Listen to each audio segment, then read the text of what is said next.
abre la sesión. Se nos ha demorado el secretario académico Alfredo Díaz. Vamos a designar como secretario ad hoc al académico Álvaro Pachón, académico numerario. Académico Álvaro Pachón, sírvase a leer el orden del día, por favor. Academia Colombiana de Historia de la Ingeniería y de las Obras Públicas. Orden del día para la sesión ordinaria del 19 de mayo de 2016. Primero, apertura de la sesión. Segundo, lectura del acta de la sesión anterior. Tercero, disertación del académico don Jorge Alberto Galindo Díaz, Estructuras laminares en Colombia, 1947-1960. El aporte del ingeniero Guillermo González Zuleta. Cuarto, toma del juramento y entrega del diploma que acredita al recipiendario como miembro del número de nuestra academia. Quinto, contestación a cargo del académico numerario don Hernando Vargas Caicedo. Sexto, mesa redonda sobre el tema expuesto. Séptimo, cierre de la sesión, programación de conferencias y promoción del volumen 9 de apuntes para la historia de la ingeniería en Colombia a cargo del presidente. Está leída el orden del día. ¿Aprueba la academia el orden del día leído? Queda aprobado. Señor secretario Doc, siguiente punto del orden del día. Apertura de la sesión, lectura del acta de la sesión anterior. Una cordial bienvenida para todos ustedes, a nuestros académicos numerarios Álvaro Pachón y Hernando Vargas Caicedo, a los académicos correspondientes, asociados asistentes, al doctor Jairo Uribe Camilla, a la doctora Claudia González, parienta del doctor González Zuleta, a todos los demás personas, mis alumnos de arquitectura, de estructuras y la arquitectura de la Universidad de los Andes, Fernando Carrasco, al doctor Franco, bueno, a todos ustedes, bienvenidos a esta sesión de la Academia. Este tema de González Zuleta y las estructuras laminares que va a tratar en nuestro recipiendario de hoy, don Jorge Alberto Galindo Díaz, profesor de la Universidad Nacional, arquitecto de la Universidad del Valle, con una maestría y luego con un doctorado en la Universidad de Barcelona, autor de varios libros. Este tema es de una enorme riqueza y pues hay que rememorar, ya que el Ministerio de la Cultura está patrocinando estas sesiones nuestras, el valor patrimonial que tiene la obra de González Zuleta, así como la obra el arquitecto Rogelio Salbona reivindicó el ladrillo para la arquitectura y para el diario vivir de muchas ciudades en Colombia y especialmente en Bogotá. La obra de González Zuleta, con los centros del Valle del Checua y de Zipaquirá, donde se dio el primer sincretismo de la producción de cerámica en las salinas de Zipaquirá para las cachas o confección de los panes de sal que se cocían en ellas, y luego esos alfareros se juntaron con los maestros de obra que venían en la conquista y en la colonia, y empezaron la técnica del ladrillo, y en esa zona curiosamente se dan los mejores ladrillos de la zona, con una densidad altísima y por ende una resistencia tanto a la compresión como a la tracción altísima también, y es González Zuleta, nieto de Nepomuceno González Vázquez e hijo de Fabio González Tavera, Nepomuceno González Vázquez, constructor de puentes sobre el río Tíber, Fabio González Tavera, premio Ponce de León, y González Zuleta, con todo lo que hizo del siglo XX, sobre todo en la primera mitad del siglo XX y en todo el siglo XX, mientras vivió, reivindicó esas técnicas constructivas e hizo de nuevo ese sincretismo con muchas técnicas europeas para enriquecimiento de la ingeniería y la arquitectura en Colombia. Entonces, el valor patrimonial que tiene es innegable y es en este recinto de la Academia donde trabajamos en grupo multidisciplinario, economistas, arquitectos, ingenieros de distintas especialidades, abogados, trabajamos estos temas para darle relevancia a unos valores que de repente por la focalización y por la comercialización que nos impone nuestra profesión de ingeniero, a veces nos perdemos y se lo pierde el país. Entonces aquí estamos reconstruyendo esa memoria para bien nuestro y de las futuras generaciones. Bueno, de antemano los invito a la próxima conferencia. Es uno de nuestros académicos que presentará algunos de sus libros, que tiene varias ediciones, sobre el tema de los granos, la molinería de granos, el tostado de los granos, el transporte de los granos en Colombia. Tema absolutamente de absoluta actualidad y de importancia para la revitalización e industrialización del campo que estamos buscando en esta nueva era, que todavía no sabemos a dónde va a parar. Bueno, continúe con el orden del día, señor secretario Doc. Segundo, lectura del acta de la sesión anterior.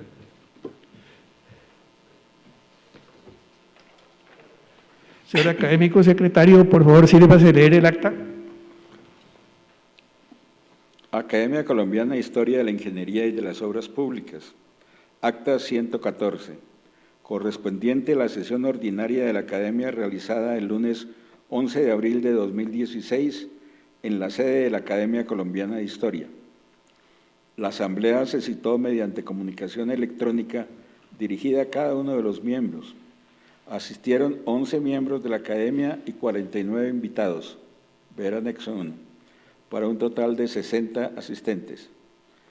El vídeo completo de la asamblea se puede ver en YouTube, Academia Colombiana de Historia de la Ingeniería. Se comprobó la existencia de quórum para deliberar por el secretario general suplente, don Tomás Turriago, quien leyó el orden del día, el cual fue aprobado unánimemente por la Academia. Primero, apertura de la sesión a cargo del presidente de la Academia. El presidente, don Santiago Luque, abrió la sesión dando una cordial bienvenida a los fundadores de la Academia asistentes a la reunión, Tomás Turriago y Diego Tobón Echeverry, miembros de número Coronel Ricardo Torres Valderrama, Jorge Galindo, coautor del libro, miembros correspondientes y asociados asistentes, Alberto Corradín, presidente de la Academia de Historia de Cundinamarca, David Rubio, presidente de Patronato de Artes y Ciencias, Gonzalo Jiménez Escobar, expresidente de Sociedad Colombiana de Ingenieros, Alfredo Navas de Francisco, presidente de la Casa Caldas, Ramiro Zambrano Cárdenas, presidente de la Academia de Historia Militar, y especial saludo al patrocinador de esta reunión, don Alberto Escobar Wilson White, director del Patrimonio del Ministerio de Cultura, a los demás autores del libro presentes, mencionados más adelante, y al padre Gerardo Remolina Vargas, ex rector de la Javeriana, quien no pudo asistir, pero envió una comunicación con comentario escrito. Segundo, lectura del acta de la sesión anterior.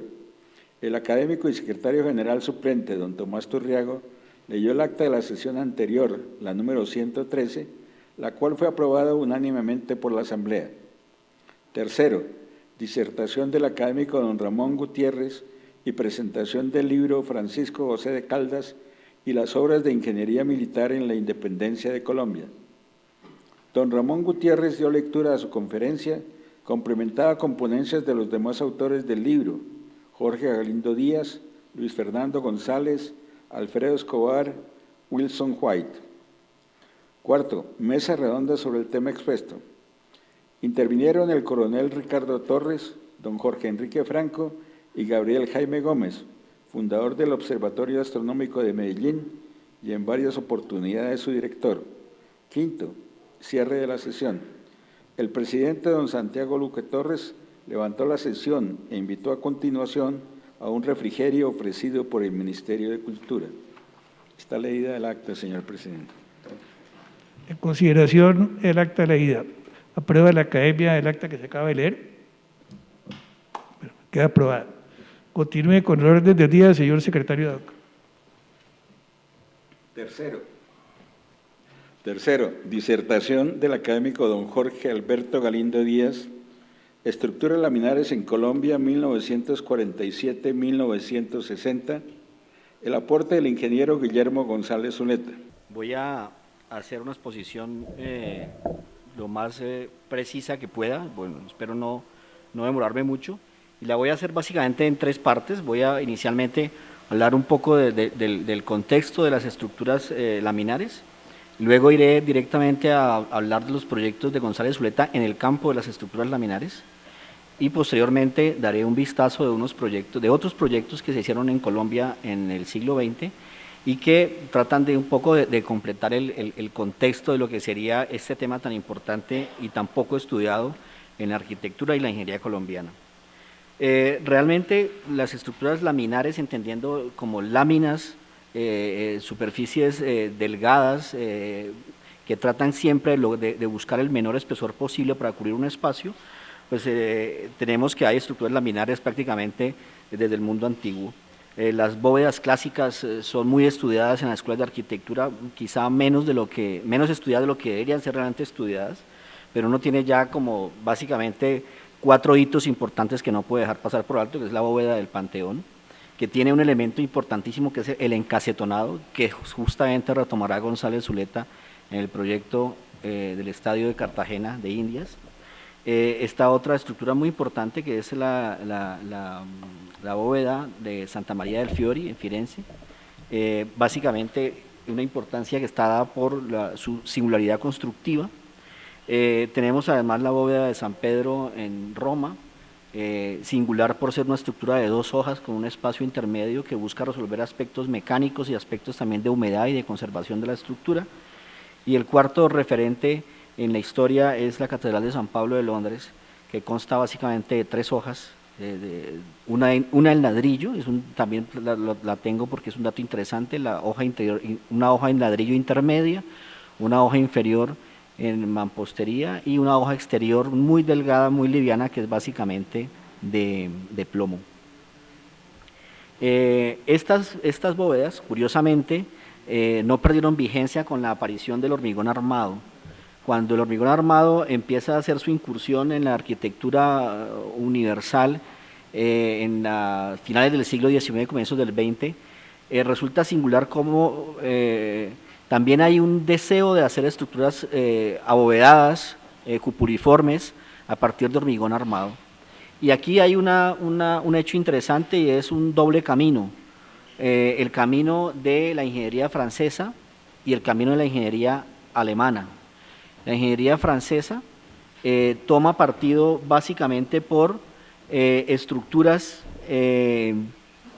muy delgadas de hormigón con un refuerzo metálico, pero concebidas básicamente a partir de un juego experimental de ensayo y error. En el siglo XX, con la llegada del hormigón armado, las estructuras laminares no desaparecen, sino que por el contrario hay un renaciente interés para poderse seguir construyendo, pero a partir ahora del nuevo material. Y ahí uno encuentra en la historiografía de la arquitectura que esto se desarrolla a través de 2 caminos. Un camino que es la escuela francesa, en donde la construcción se logra básicamente a partir de ejercicios de ensayo y error, de experimentación in situ, de elaboración de modelos a escala, ampliando cada vez más el tamaño del proyecto hasta poder encontrar un equilibrio entre dosificaciones del hormigón, refuerzos y sus diámetros, así como la luz del espacio a cubrir y generar el tamaño del proyecto. Aquí hay 3 ejemplos que hemos obtenido a partir de la revisión de la famosa revista Le Béton Armé de la Casa Nevic, en donde desde 1900 se hacía promoción de proyectos de hormigón armado y en este caso de estructuras cupuliformes de hormigón armado. Al mismo tiempo, uno encuentra la escuela alemana, que también estaba muy preocupada por desarrollar productos de hormigón armado, con una diferencia muy importante, y es que mientras el trabajo francés se hacía básicamente a partir de ensayo y error, el trabajo en Alemania se hacía dentro de un enorme rigor matemático y numérico. En el siglo XX, comienzos del siglo XX, la construcción de láminas de hormigón armado se desenvuelve en 2 caminos paralelos. Por un lado está la escuela francesa, que trabaja básicamente a partir de ensayo y error, de construcción de estructuras y pruebas en el sitio, pruebas de carga y ensayos en donde va cambiando progresivamente el tamaño de los elementos para poder encontrar el equilibrio perfecto entre dosificación, tipo de refuerzo y tamaño de los espacios a cubrir. Al mismo tiempo, en Alemania También existe el interés por hacer construcciones en hormigón armado, de construcción de láminas de hormigón armado, pero ahora, en este caso, dentro de un enorme rigor de tipo matemático-analítico. La escuela alemana, en ese sentido, decide tratar de encontrar unas ecuaciones numéricas que permitan establecer los factores de cálculo, los factores de seguridad, antes de poder poner al servicio una estructura laminar. Por eso, digámoslo así, mientras en Francia ya hay estructuras laminares de hormigón para el 1900-1913, en Alemania la primera estructura importante se va a dar hacia 1923, perdón, para ser exactos, y es básicamente este edificio que es históricamente reconocido como el primer edificio que se cubre con una lámina de hormigón armado de espesor muy delgado, que es el planetario de Jena en Múnich, que todavía está en pie y que es considerado un edificio de alto valor histórico en Alemania. Y este edificio además está asociado a todo un esfuerzo empresarial, porque en Alemania además hay toda una conciencia empresarial en torno a la construcción con hormigón armado. La casa Dividag, que es la síntesis de los apellidos de los socios Dickerhoff y Wittmann, ellos desarrollan básicamente el famoso sistema ZD para poder calcular estructuras cupuliformes. Y esto se hace posible gracias al trabajo de un par de ingenieros que vienen trabajando con ellos, Dischinger, uno de ellos, que permiten, después de encontrar esa fórmula matemática que les da la puerta abierta para el cálculo estructural, empiezan a construir proyectos de esta naturaleza en Alemania. Algunos de ellos luego serán demolidos, destruidos por los bombardeos en la Segunda Guerra Mundial. De esa etapa del florecimiento en Alemania de estructuras laminares se tiene el registro del mercado de Frankfurt, que es el que tenemos aquí en la imagen, y el mercado de Leipzig, también por sus características dimensionales y por la búsqueda, como decía, de unas estructuras cada vez más delgadas. Detrás de todo ese proceso que se desenvuelve en Alemania están este par de ingenieros, Dischinger y Vincent Balder, ambos alemanes, ambos inicialmente socios. Con el paso de los años la sociedad se romperá, pero que trabajan en el desarrollo de los sistemas de cálculo para este tipo de estructuras. Es interesante, además, entender o haber descubierto en este proceso de investigación que soporta este trabajo, ver cómo ya muy rápidamente, estamos hablando de que la primera construcción en Alemania es del año 23, los desarrollos se van a dar a partir del 23 y hasta más o menos el 39, justo antes de la Segunda Guerra Mundial. Ya en el año 44, en Colombia, en la Universidad Nacional de Colombia, hay profesores que están explicando en su cátedra el diseño de estructuras de bóvedas de membrana, ese es el nombre que además se utiliza en la literatura colombiana, bóvedas de membrana, a partir de las ecuaciones que se habían desarrollado en Alemania.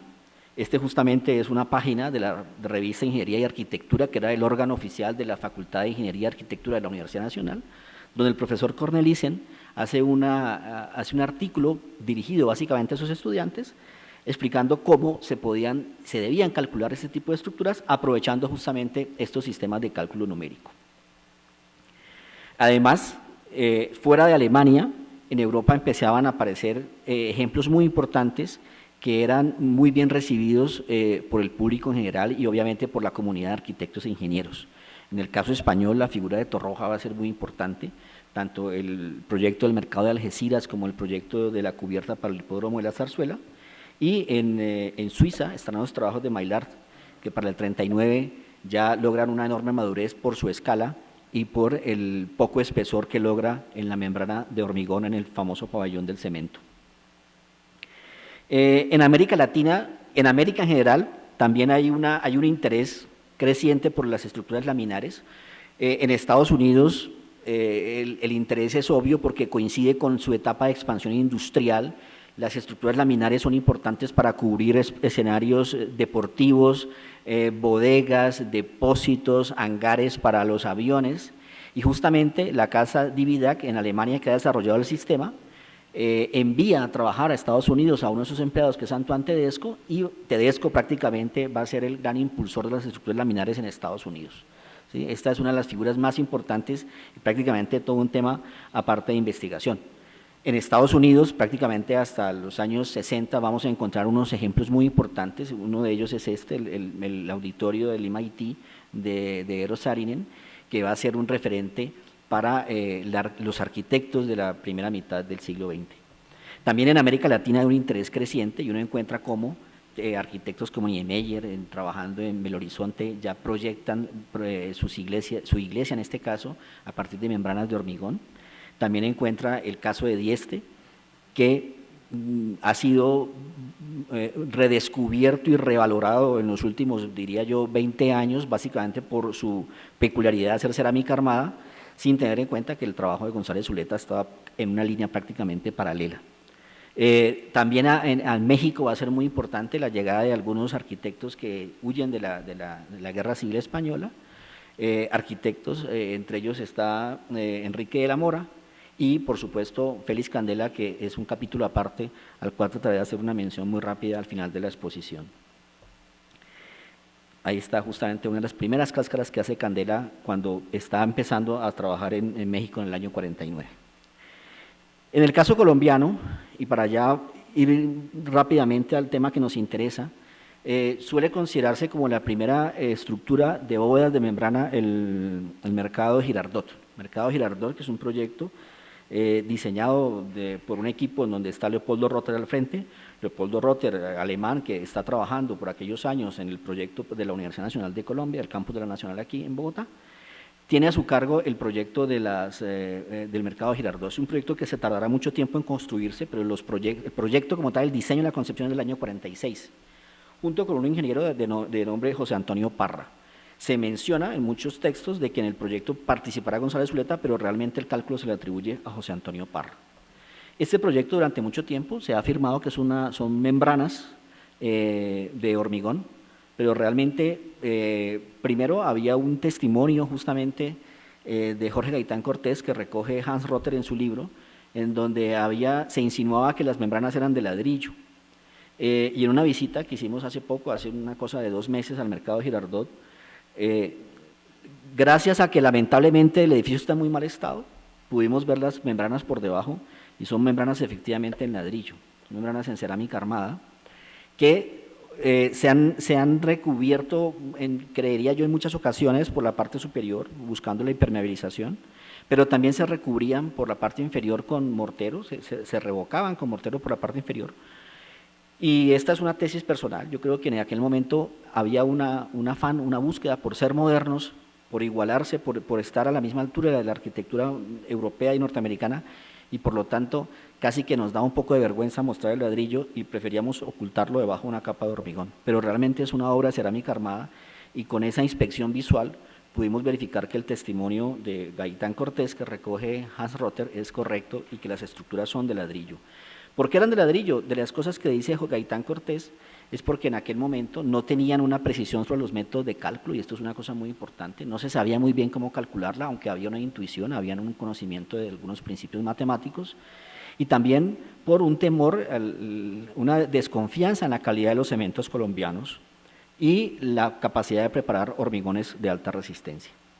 Lo cierto es que en el año 47, aquí sí, directamente, González Zuleta participa como ingeniero calculista del famosísimo proyecto del Estadio de Béisbol de Cartagena, proyectado por Álvaro Ortega, Gabriel Solano, Edgar Burbano y Jorge Gaitán Cortés, que van a ser, creo yo, un equipo de arquitectos que van a tener muchísimas cosas que contar en la arquitectura colombiana. Estas son fotos relativamente recientes del estadio que afortunadamente sigue estando en pie y en uso. En el año 48 el proyecto fue muy importante, incluso no en Colombia, sino por fuera de Colombia. Gracias a Hernando Vargas, que nos facilitó las fotos del proyecto cuando fue publicado en Architectural Record en julio del 48, en donde del proyecto se habla bastante bien. La crítica del proyecto es tremendamente positiva, incluso con un alto grado de sorpresa de parte de quien redacta la nota por la audacia del giro que hace el pórtico. Es un giro que en ese momento no se explica muy bien de por qué responde a esa geometría, pero que el autor del artículo, como les digo, lo alaba y se sorprende. Incluso el título del artículo es una especie como de de texto en doble sentido, ¿no? Es como una comparación entre el giro que hace el pórtico y el lanzamiento que hace un pitcher a la bola de béisbol. Pero también fue publicado por Informes de la Construcción, la revista del Torroja. El problema es que la revista del Torroja reproduce prácticamente igual el artículo del arquitecto del récord un año después. Y en el año 49 el proyecto también va a ser publicado en una revista alemana, haciendo parte como de un enorme catálogo de estadios importantes del mundo. Entonces, es muy interesante ver cómo este proyecto rápidamente fue dado a conocer a nivel mundial, ¿no? Y fue muy bien valorado y se ponía a la altura de los grandes proyectos que incluso en ese momento estaba proyectando Nervi en Europa. La literatura internacional estaba siempre hablando de bóvedas de hormigón, ¿no? Estamos en la época del hormigón. Y cuando conocían los proyectos colombianos, se asumía que eran también de hormigón, pero en realidad eran proyectos de cerámica armada, ¿no? Entonces, este proyecto hace parte de ese artículo, en donde en las mismas páginas están proyectos ya de Candela y proyectos de arquitectos norteamericanos y europeos. Una notita al margen, pero que vale la pena mencionar, y es el trabajo de Álvaro Ortega, otro arquitecto que hemos estudiado mal, creo yo, lamentablemente, con una enorme capacidad para entender los aspectos constructivos, una enorme sensibilidad hacia lo constructivo y sobre todo con el deseo de proyectar la construcción a resolver aspectos de la sociedad colombiana. Se había formado en Canadá, llega a trabajar a Colombia, monta una oficina en donde se asocia con Edgar Burbano y va a trabajar en varios proyectos con González Zuleta, pero se destacan proyectos como este, las famosas cáscaras hechas mediante la técnica del hormigón al vacío, usando una patente la patente de Wilner de Estados Unidos, que permiten cubrir rápidamente, de una manera muy eficiente, algunos proyectos que en ese momento en Bogotá estaba haciendo el ICT. Ortega va a dar pie a un camino experimental de membranas de hormigón, que luego lo va a llevar incluso a algunos trabajos interesantes que quizá alcance a mostrar ahora, como el proyecto para Chicles Clara y el proyecto para unas bodegas aquí en Bogotá.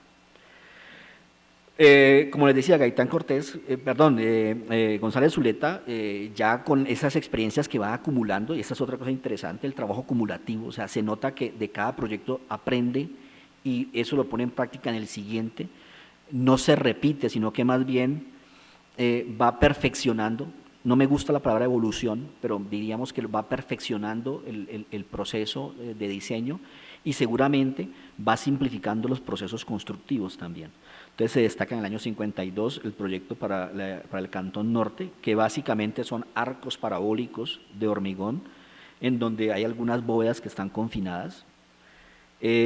También están los proyectos que hace para el Centro Urbano Antonio Nariño, aquí en Bogotá, básicamente dos que son muy interesantes, que son las cáscaras, las membranas para el Teatro Cádiz, que está todavía también en uso, al cual visitamos realmente hace muy poquito, hace 15 días apenas lo pudimos conocer por el interior, y el mercado, que hoy en día es una tienda olímpica, pero que también, que ese sí creo yo ha tenido algunas transformaciones porque no responde exactamente lo construido con el plano original que encontramos en el archivo, pero sí las membranas en donde es evidente el manejo del ladrillo.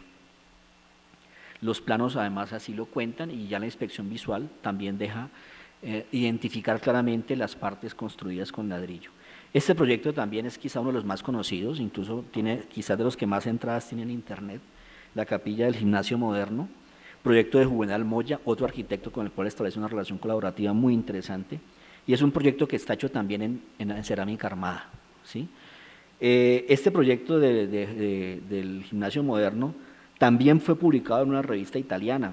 Aquí tengo las dos páginas, es una revista que está hablando de paraboloides hiperbólicos y bóvedas en América Latina y especialmente en México. Destaca la obra de Félix Candela. En el rincón inferior de la derecha están en ese momento solamente las membranas del Gimnasio Moderno, estaban todavía sin los vitrales que se mandan a traer de Francia y que se demoran un poco en llegar. Y la literatura dice que son de hormigón, porque como les digo, no se hacía esa diferencia en ese momento, pero vemos que en la foto constructiva son enteramente en ladrillo.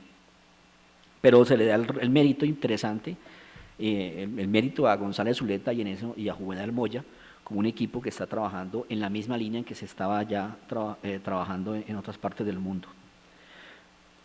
Otro proyecto singular, también rápidamente, el hipódromo de techo de Álvaro Hermida y González Zuleta, en donde creo yo es una especie como de divertimento con respecto al hipódromo en la Zarzuela, es hacer las membranas pero en sentido contrario.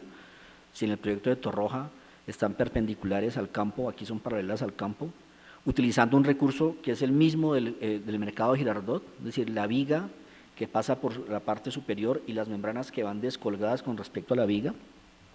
También los planos estructurales nos dejan ver un juego geométrico bastante riguroso. No hemos entrado a rayar sobre el plano para tratar de encontrar ese juego de proporciones, pero ya se intuye unos radios muy bien definidos, muy regulares con respecto a todo el trazado de la cubierta. Esta perspectiva la pongo porque me gusta mucho, que creo que es de Hermida, porque está firmada por él en los planos que están en el archivo. También es importante el trabajo que hace con Gaitán Cortés. De esa relación salen proyectos como este, que es la bóveda del Teatro de la Comedia en Bogotá.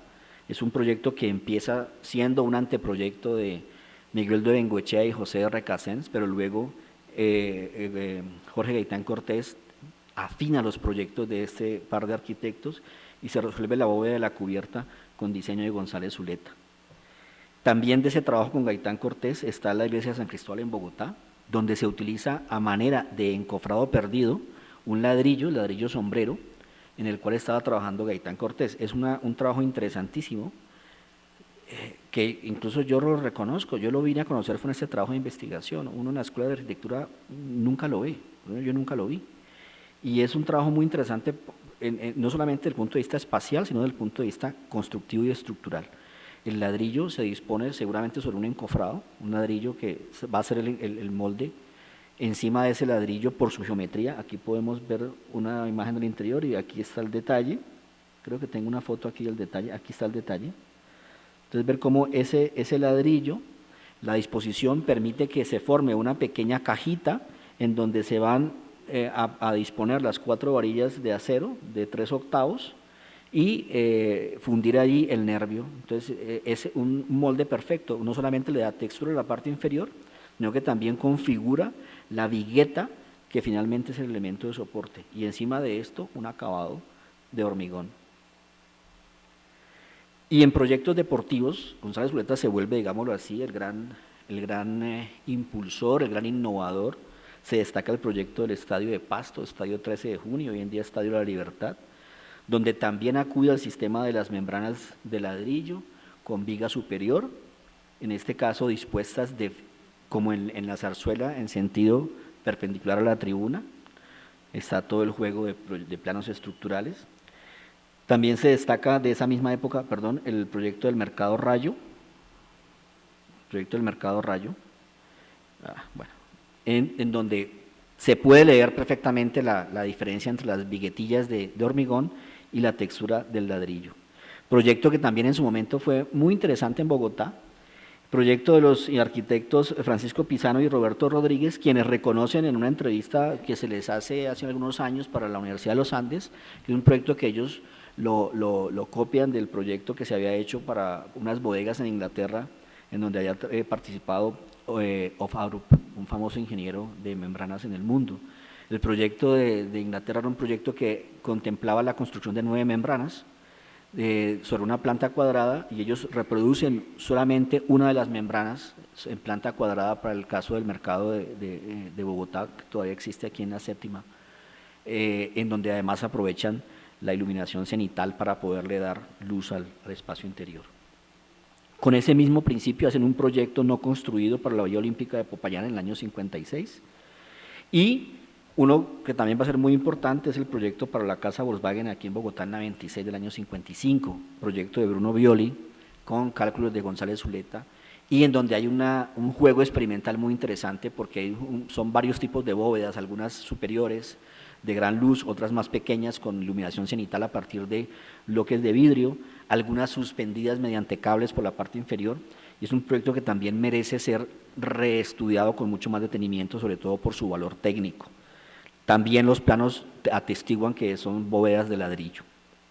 También está el proyecto para el templo de la Universidad Pontificia Bolivariana de Medellín, junto con Antonio Mesa, nuevamente se encuentra con Antonio Mesa en este proyecto. También bóvedas de membrana, Las fotos también lo revelan. Esta es raro, no es fácil encontrar fotos de construcción, puede que en archivos, pero a nivel de libros casi siempre se publica el proyecto terminado. La foto de construcción permite aprender muchas cosas del proceso. Entonces ahí tenemos los encofrados de madera y los ladrillos dispuestos ya sobre las viguetillas para luego recibir la capa de hormigón superficial.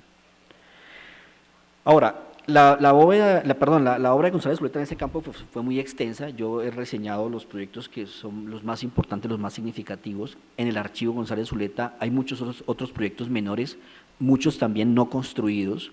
Uno encuentra proyectos para iglesias en Antioquia, pequeños espacios de auditorio en Girardot o en la costa atlántica. En fin, hay muchos proyectos que quizás se construyeron y no se tiene la referencia de que eran de González Zuleta, y muchos que no se construyeron. Hay que también decir que no era el único. O sea, en Colombia y en Bogotá habían también otras firmas de ingenieros que estaban haciendo trabajos de membranas, pero en este caso sí en hormigón. Y es interesante hacer esa diferenciación. Mientras González Zuleta desarrolla y perfecciona la membrana de ladrillo de cerámica armada, en Bogotá ya para el año 50 hay proyectos de membranas de hormigón, además utilizando todo el andamiaje matemático de la ingeniería alemana. Según la revista Ingeniería de Arquitectura, este proyecto para unas bóvedas de hormigón de una empresa de telas aquí en Bogotá del año 50, de Antonio Gómez y Raúl Zambrano, es quizá la primera estructura de hormigón hecha en Bogotá. También encontramos en la literatura proyectos como un conjunto de viviendas en Palmira, de Arango y Murtra, el famoso edificio del Simba en la Universidad Nacional, hoy en día es la Escuela de Arquitectura, con bóvedas de membrana de los arquitectos Ritter y Mejía. Los proyectos que venía trabajando Álvaro Ortega, como les mencioné el caso de Chicas Clar, aquí en Bogotá, una fábrica de bloques de la planta de prefabricados que él llegó a tener, y una fábrica de lanas también en Bogotá en el año 54. Es interesante ver cómo arquitectos como Eduardo Mejía entran a trabajar con algunas empresas en donde ya se perfecciona el tema del cálculo estructural de membranas de doble curvatura, con la capilla del Colegio de la Enseñanza, que está allí en la 70, si no estoy mal, con cálculos a cargo de una firma llamada Spinelli y Compañía, de la cual tiene bastantes datos Hernando Vargas, porque hemos estado hablando al respecto. Se dice que quizás esta fue la primera bóveda de doble curvatura que se desarrolló en Colombia y especialmente pues aquí en Bogotá. Se destacan también los proyectos de Esguerra y Herrera para la Escuela Militar en Bogotá, también con cálculos a cargo de Spinelli y Compañía, las bóvedas para la fábrica de licores del departamento de Cundinamarca en el año 56, y fuera de Bogotá, también hay que mencionarlo, proyectos como el aeropuerto Olaya Herrera de Medellín, liderados por el arquitecto Elías Zapata, quien fallece siendo todavía muy joven. Se destaca también en Bogotá la bóveda de la Biblioteca Luis Ángel Arango, de Domenico Parma, y también este proyecto de Humberto Chica Pinzón, un arquitecto importante, muy vinculado a la Universidad Nacional de Colombia como docente, quien hace este proyecto, todavía se conserva ahí en el barrio Quinta Paredes, muy cerca a Expoferias. Y en Cali, por asuntos de tipo personal, pues me interesa mucho el caso del Valle del Cauca, el caso de Cali. En Cali hay varios proyectos que se construyeron, básicamente de la mano de ingenieros formados aquí en la Universidad Nacional en Bogotá. Este proyecto ya ha desaparecido, era una estación de servicio en el año 59, Gilberto Rodríguez y Jacobo Bresner. La iglesia de Fátima, proyecto de Bengueche Recasens, todavía en pie y además muy bien conservado. Un proyecto que en Cali marcó de alguna manera un punto de inflexión en el tema de la construcción con hormigón. Se termina en el año 60. Y una figura que reconocimos hace poco, que es la figura de Diego Salcedo, arquitecto, hermano de Jaime Salcedo, quien empieza estudios de arquitectura en la Javeriana en Bogotá en el año 53, pero luego, sin graduarse, se va a trabajar a Buga y para obtener su título de arquitecto en la Javeriana vuelve y muestra como trabajo de grado sus proyectos que ha hecho en Buga. Uno que es muy interesante es el pabellón de Sicolac, todavía está en pie, que está en el pabellón de ferias de Buga del año 57, construido en cerámica armada. Es muy bonito esto, como Salcedo retoma esa técnica para el caso de las membranas de poca luz en Expoferias en Buga. Y prácticamente un poco tiempo después, en el 60, hace este precioso proyecto de lo que se llama en Bogotá la Galería Alterna, ¿no? Un proyecto, sí en hormigón. Entonces es también interesante ver cómo Salcedo ensaya primero un proyecto en cerámica armada y luego hace el ensayo a mayor escala en el proyecto de la Galería Alterna. Las fotos que nos dio la familia, a mí me encantan esas fotos, lo cuento así sin ambajes porque es una fotografía que demuestra el proceso constructivo. Yo siempre les digo a mis alumnos, yo creo que en Buga debió haber sido como la llegada de una nave espacial. Si uno ve las fotos de Buga, uno encuentra todavía una población pues, horizontal, con casas de adobes y techos de paja, y ese era el contexto, ese era el barrio en el cual se hace este proyecto. Es una enorme estructura de hormigón, solamente son 7 centímetros de espesor, en buena medida tomando los modelos brasileños, porque le gustaba mucho a Salcedo ver esos proyectos en Brasil, y sobre todo por un ejercicio muy interesante, es la adaptación al clima, ¿no? Es un proyecto abierto, sin muros, que se presta muy bien para el uso, una plaza de mercado, y además para resolver temas de ventilación y de distancia con respecto al plano de radiación. Vemos el lote en su momento inicial, luego la formaleta del proyecto, el vaciado de hormigón, y ya por último el proyecto completo que fue entregado en el año 60. Salcedo trabajará también al año en la galería nueva, ahora sí para el centro de la ciudad de Buga. Y muy cerca de Buga, el proyecto muy interesante que son los paraboloides hiperbólicos de la estación de bomberos de autor anónimo. Nadie sabe quién los hizo. Se sabe que fueron hechos por autoconstrucción por los bomberos de Buga la Grande. Hay mucho registro fotográfico, pero no se sabe si hubo arquitecto o ingeniero que estuviera al frente. Ahí están las fotos que nos se dieron en la ciudad de Buga la Grande. Y ya para terminar, un punto que también me parece interesantísimo y es la llegada de Candela a Colombia, de Félix Candela. Félix Candela para el año 59 es un arquitecto, porque es su formación como arquitecto, que tiene un enorme conocimiento de la ingeniería, porque en la Escuela de Madrid se forma en el cálculo estructural, y que entra en contacto con arquitectos colombianos desde los años 54.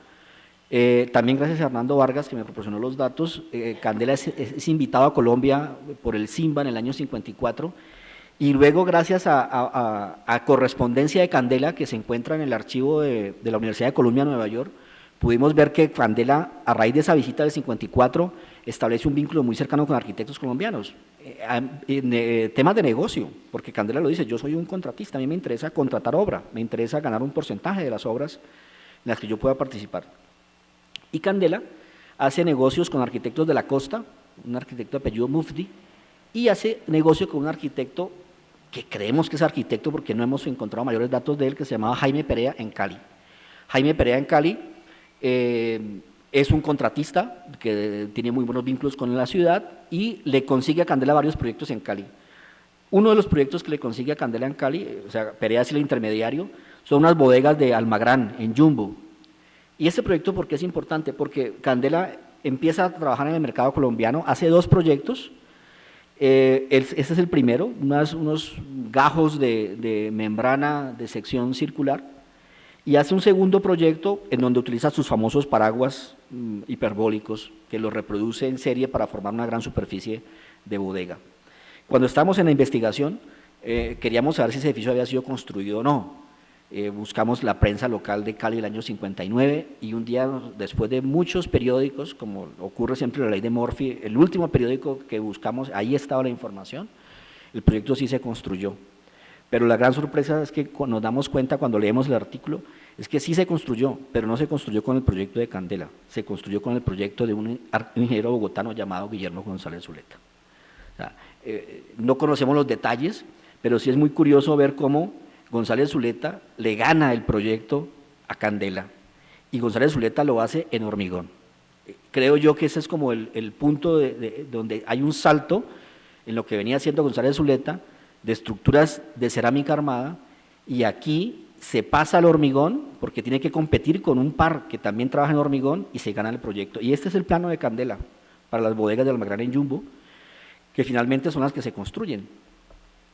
Y entonces nos preguntábamos, bueno, ¿y por qué se lo gana Zuleta? ¿Era mejor, era más eficiente, pesaba menos? Hicimos este es el proyecto construido. La foto es muy malita, pero no nos han dejado entrar porque es un proyecto privado, en fin. Lastimosamente, a diferencia de otros proyectos de Candela, este tiene muy mala relación con el entorno, ¿sí? Desde afuera no se ven los paraboloides, pero están allí. Hicimos un análisis del área cubierta, de la sección promedio, ¿no? Del volumen de hormigón que se invierte y finalmente de un dato que es clave, y es el peso de la estructura por metro cuadrado. Y la estructura de González Zuleta es mucho más pesada. Está la Candela, que ya tenía desarrollado su sistema de cálculo y de construcción, logra una estructura en torno a los 169 kilos por metro cuadrado, mientras que la de González Zuleta está en 243 kilos por metro cuadrado, es bastante mayor. Pero seguramente para estos empresarios que eran de Medellín, era mucho más confiable la propuesta de un ingeniero colombiano que de alguien que apenas empezaba a trabajar en el país. Interesante ver cómo estos dos personajes se encuentran a raíz de un proyecto en la ciudad de Yumbo, y entre ellos había correspondencia, incluso en una carta, González Zuleta le escribe a Candela en México y le dice: mire, para allá va un ingeniero mío que trabaja conmigo de apellido Lequerica, me acuerdo mucho el apellido, que se acaba de casar y va de luna de miel a México, y por favor recíbelo y por favor explícale cómo estás trabajando sus proyectos. Candela hará en Cali un proyecto para una iglesia no construido, hará un proyecto para una fábrica de telas, sí se construyó, Textiles El Cedro, de la familia Dakash, lamentablemente demolido. Hizo el mercado de Santa Elena, este sí existe, está en pésimas condiciones, la Galería Santa Elena, ahora se está pensando en recuperarlo como parte del corredor verde de la ciudad, pero es un edificio con unos enormes valores de tipo espacial y de tipo constructivo.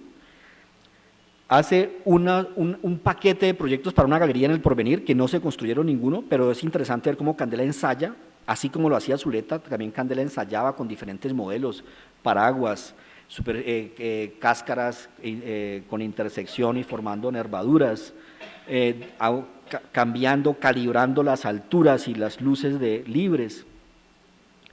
Y finalmente, Candela sí hará en Cali un tercer proyecto, sí se construyó, que es el supermercado Belmonte, hoy en día también un supermercado Carulla, que está en el barrio San Fernando.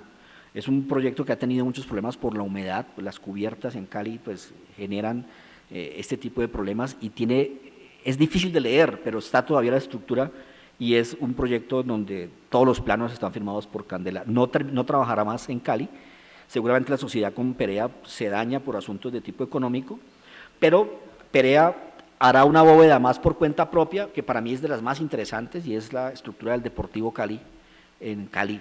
En su momento era el gimnasio Knockout, un gimnasio de boxeo, pero luego fue comprado por el Deportivo Cali, ahí está el gimnasio, son unas preciosas bóvedas de doble curvatura, muy complicadas desde el punto de vista del proceso constructivo. Las hemos intentado también reconstruir, porque cuesta trabajo entenderlas y sobre todo explicarlas a los estudiantes.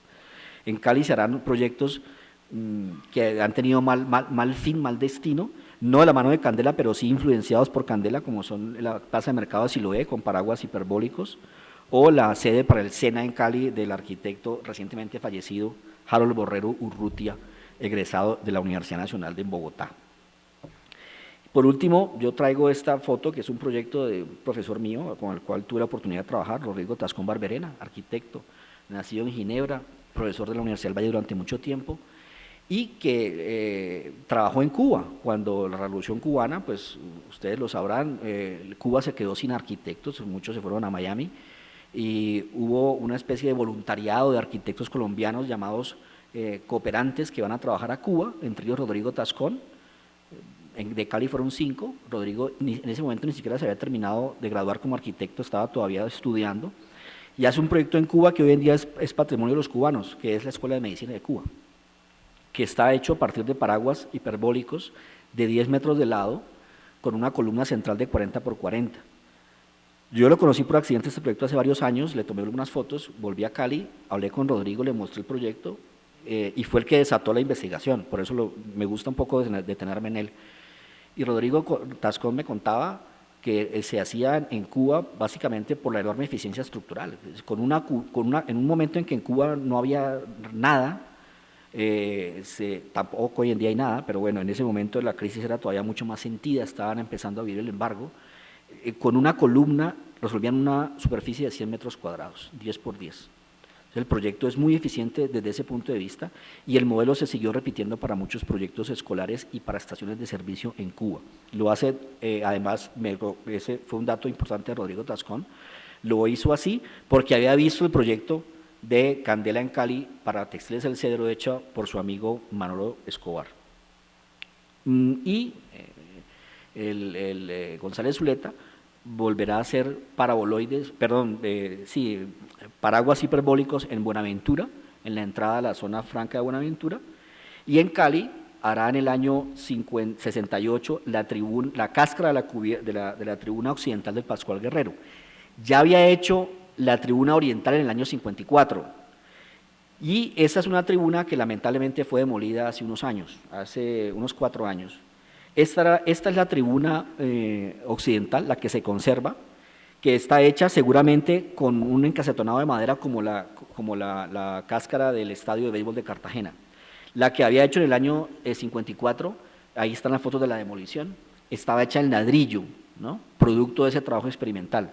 Lamentablemente, las cáscaras a partir de los años 60 entran en desuso, básicamente por los costos del encofrado, el costo de la mano de obra, la dificultad para poder recibir instalaciones, para soportar cambios en el sistema de iluminación o adecuación eléctrica, por las humedades, por la oscuridad, es otro factor que se menciona mucho, la oscuridad, y además, obviamente, por la llegada de nuevos sistemas constructivos mucho más livianos, básicamente la construcción metálica, ¿no?, incluso algunos textiles que llegan a reemplazar sistemas de cubierta, y uno encuentra que para el año 68 ya las bóvedas las membranas están prácticamente en retirada en todo el mundo y en Colombia. Lamentablemente, esta fue demolida, no conozco los detalles, no puedo decir que fue bien o mal demolida, pero uno siempre se lamenta un poco de que un proyecto tan importante pues haya tenido un fin sin al menos haber tenido un reconocimiento. La obra de González Zuleta es una obra mucho más extensa, por supuesto todo el trabajo que hace en puentes, en estructuras de edificios, en obras de saneamiento, en todo el país es enorme.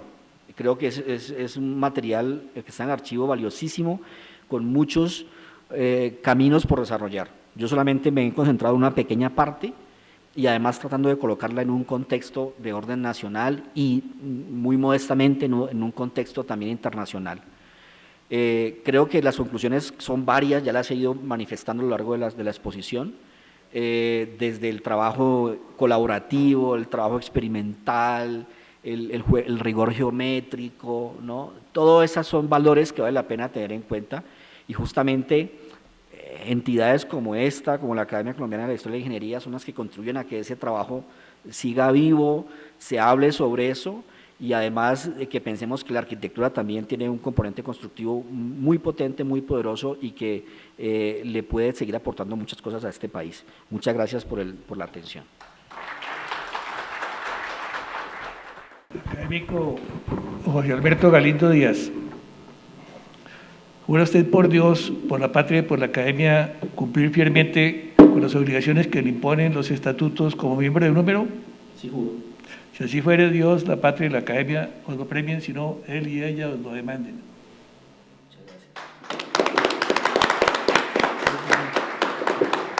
Felicitaciones.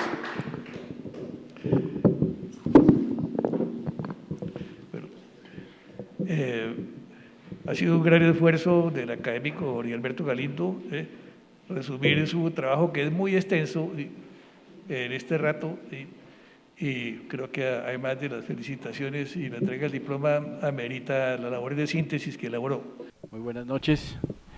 Es muy emocionante celebrar hoy a Guillermo González Zuleta, con el que tuvimos una privilegiada cercanía, y por eso mucho de lo que vamos a leer pues está cargado más que de un sentido académico, de un sentido de experiencia común, y celebro que con el trabajo de Jorge, donde hemos compartido muchos de sus momentos y preguntas, estemos dando respuesta a una responsabilidad que tenemos respecto de estas grandes contribuciones.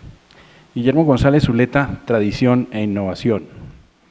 La figura y el genio de Guillermo González Zuleta plantean la cuestión de su explicación dentro de una cultura en construcción de la ingeniería en Colombia. Recientemente se ha activado el reconocimiento de algunos maestros de la construcción estructural en el continente a mediados del siglo pasado, como Joaquín Cardoso en Brasil, José Luis del Pini en Argentina, Manuel González Pico y Leonardo Sebert en México, entre otros. En Colombia, al lado de Domenico Parma, González Zuleta se presenta en una dimensión fundamental por la variedad, extensión evolución de su obra, tanto como su original forma de ejercicio. Las bóvedas de membrana son una de las partes más famosas del mismo, y como se ve por el trabajo de Jorge Galindo, que hemos compartido en sus metas y reflexiones, paradójicamente más desconocido en su especificidad y contexto. Por ser hijo y nieto de dos reconocidos ingenieros destacados en la historia de la profesión en el país, suscita el problema de entender lo propio y lo heredado en medio de una época de rápido crecimiento que posibilitó muchas y atrevidas obras de ingeniería y arquitectura. A partir del privilegio de haber conocido y trabajado en proyectos conjuntos con el Pote González y haber compartido con algunos de sus socios y colaboradores, nuestro breve testimonio sobre su vida y obra son necesariamente parte de una vivencia personal y técnica que nos compromete a afinar la investigación y documentación sobre su vida y obras, reflexionar, ubicar y compartir la actitud de experimentación que sus proyectos demostraban. Hemos destacado la herencia técnica que González Zuleta encarnaba. Su abuelo, Juan Nepomuceno González Vázquez, 1839-1910, había sido alumno del Colegio Militar fundado por Mosquera. Era, con el esfuerzo de la familia, egresado de la École Centrale, Escuela Central de Artes y Manufacturas, promovida por los industriales franceses para contrastar con la formación teórica de los politécnicos, que orientaba a la práctica a egresados centraliens como Eiffel y Jenny. Esta escuela, una de las grandes écoles francesas, sucedía con su fundación en 1829, la trayectoria iniciada en Pont-de-Chaussée en 1747, Mines en 1783 y Polytechnique en 1794. En giras de estudio y práctica, González Vázquez fue viajero por España, Italia e Inglaterra. Las tareas de González Vázquez se destacaron frente a la presencia de los ingenieros foráneos en el país y la lucha por establecer una identidad, comunidad y mentalidad locales para los ingenieros civiles.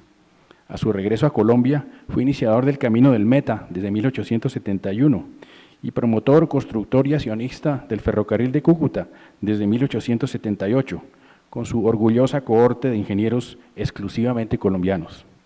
En 1879 se encargaba del Camino del Carare y en 1882 del de la Sabana, incansable patriarca pionero y miembro del grupo fundador de la Sociedad Colombiana de Ingenieros en 1887. Hombre de acción, más que pedagogo, dirigente gremial o funcionario, era aclamado por sus colegas nacionales como símbolo de una capacidad local, eventual, nueva, arriesgada y crecientemente segura de su valía. Su padre, Fabio González Tavera, 1885-1947, Fagonta, según su dirección cablegráfica, era sobresaliente estudiante de la Facultad de Matemáticas y Ingeniería, Premio Ponce de León en 1909. Hombre de academia, profesor esencial en esa escuela, constructor de ferrocarriles en Nariño y Magdalena, activo autor en anales de ingeniería sobre ferrocarriles, hidráulica y acueductos, ponente de las teorías de administración industrial de Taylor y Fayol en Apex, la revista de los estudiantes, presidente como González Vázquez de la SCI, director de la Compañía del Ferrocarril de Cúcuta y de la Empresa de Teléfonos de Bogotá y organizador del Consejo de los Ferrocarriles Nacionales. Representaba a la segunda generación, detrás de la de los pioneros, a cargo de gerenciar y consolidar. Más que héroe en la manigua, era un codificador, divulgador, consolidador de conocimientos y referentes. No estaba en la orilla del riesgo, sino en las filas de la colectividad más organizada del gremio, de la universidad. Fagonta era del tiempo de la autoridad reconocida. Guillermo González Zuleta, 1916-1995, estudió 2 años de Ingeniería Industrial en Chile y se graduó en 1940 como ingeniero civil en la Universidad Nacional, donde en 1947 heredó la cátedra de su padre. Entre sus profesores estaban Julio Carrizosa, fundador de los Laboratorios de los Materiales, Gustavo Maldonado, graduado en Michigan, modernizador de las cátedras sobre suelos, y Enrique García Reyes Seoane, compañero de Torroja desde su común estudio en la Escuela de Caminos de Madrid y editor de la revista Hormigón, donde se publicaban obras como El Hipódromo de la Zarzuela de 1935. Los primeros trabajos de González Zuleta se dieron en la fábrica de cementos Amper, en el Ingenio Central del Tolima, en las obras del Centenario de Ibagué, en el diseño del puente cantilever de la fábrica de cementos Diamante en Apuleo. Durante el Ministerio de Obras de Darío Botero Izaza, en 1947, se desempeñó en el extraordinario equipo de la Sección de Edificios Nacionales del Ministerio de Obras Públicas, de la que fue director, donde se conoció con sus futuros compañeros de obras, como los arquitectos Álvaro Ortega, Gabriel Solano, Francisco Pisano, Carlos Santa Cruz, Edgar Burbano, Juvenal Moya y Jorge Gaitán Cortés. Con un instinto y flexibilidad que mantendrá en sus búsquedas, como su íntimo amigo, socio y cómplice Álvaro Ortega, Gonzul era su dirección cablegráfica, era siempre curioso, cortés en su trato, claro en sus diagramas y simple aritmética para arquitectos. Luis Enrique García nos recuerda que revisaba todos los proyectos de su oficina antes de entregarlos. En el inédito Laboratorio Institucional y Humano de la Sección de Edificios Nacionales participaba de una cultura de equipo experimentador y ágil. Obras mayores de entonces, como el Mercado de Girardot y el Estadio de Béisbol de Cartagena, son clásicos no suficientemente examinados en sus características, restricciones, distribución de tareas, procesos de gestación y referentes. Este pequeño clásico, el Estadio 11 de Noviembre, monumento desde 1994, es uno de los hitos de la arquitectura e ingeniería de todos los tiempos en Colombia y aún en funcionamiento a pesar de la agresión del clima salino. En el tiempo de los grandes maestros del concreto armado, ya consagrados Fresiné, Mayar, Nervi y Torroja, cuando las cáscaras habían empezado a contagiarse y la prefabricación se había prestigiado desde Gropius, con la llegada de Norteamérica de Ortega, Solano y Gaitán Cortés, González Zuleta se asocia al riesgo de su promoción. Es un mundo de arquitectos e ingenieros trabajando en equipo o asociados en firmas, diseñando, fabricando y construyendo. Álvaro Ortega, 1920-1991, el Negus, que estudió en París, McGill y Harvard, donde fue orientado por Gropius, fue entusiasta de las nuevas tecnologías y dedicado a adaptador de sistemas e ideas constructivas. El vacuum concrete, como nos acaba de señalar Jorge, o concreto al vacío que inventara el sueco Wilner en los 30 para fundir concretos bajo presión, se convirtió en forma útil para hacer cáscaras muy delgadas, prefabricadas en hormigón que Ortega, con sus socios González Zuleta y Solano, promovieron para aplicarlos en cubiertas de estaciones de gasolinas, buses y finalmente en el gran barrio Quiroga, que el ICT adelantó en el sur de la ciudad. En la obra de Maré, de 1955, se mencionaba el proceso al vacío que daba mayor resistencia a los concretos. En la revista Proa aparecen las importantes publicidades del sistema en esa década. Episodios del vacuum concrete, como el de Ciudad Quiroga, establecieron el contraste con los límites de lo realizable localmente. Los estadios se volvieron irremediablemente su especialidad arquitectónica y estructural, abarcando décadas de transformaciones tipológicas, formales y técnicas. Con las cáscaras y con arquitectos como Rotter, Violi y Moya, se cubrían industrias, iglesias y mercados. Cuando en 1952 visitaba Eduardo Torroja a Bogotá, dando conferencias sobre la técnica de las grandes luces, el puente de Esla, el hormigón pretensado, la construcción metálica electrosoldada, las estructuras mixtas y las cubiertas laminares de doble y simple curvatura, ya estas tenían en González Zuleta original intérprete dentro de nuestro contexto.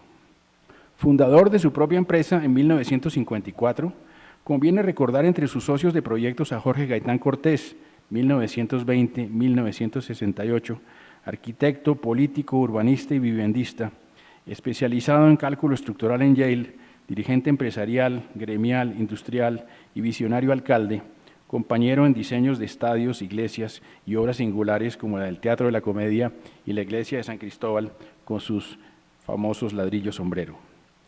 Y al arquitecto Álvaro Hermida Guzmán, 1916-1994, graduado en Berkeley con tesis sobre hipódromos, que sería su compañero en el elegante proyecto de techo en 1954.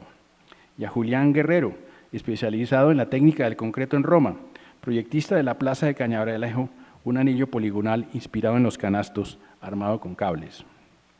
Proyectos especiales como el de hipotecho demandaron el recién llegado recurso del postensado, también presente en puentes pioneros de González Zuleta, como los de Huachicono y La Plata, de 1957, y los habaneros que Cusego presentaba en su catálogo de 1958, con los sistemas BBRB y la participación de Domenico Parma. Al lado de veteranos nacionales y compitiendo con nuevos constructores colombianos y europeos, se encargó de la realización de diversas obras civiles en todo el país, en puentes, aeropuertos, edificios industriales, cárceles.